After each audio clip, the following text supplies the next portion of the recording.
ang daming i-interviewin eh. In-interview pa talaga ng JM7 yung PWD sa Bicol eh. Parang nakakatuwa na parang yun, nakakawa.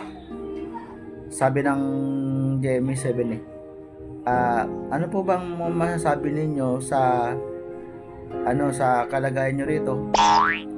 Siyempre Bicolano, tas hindi in-interview pa, alam namang hindi marunong gano'n mag-Bicol eh. Tagalog eh. Tas sabi nung in-interview, ano po ba masasabi ninyo sa kalagayan nyo rito? Sagot nung PWD, ano nyo, ano namin yun,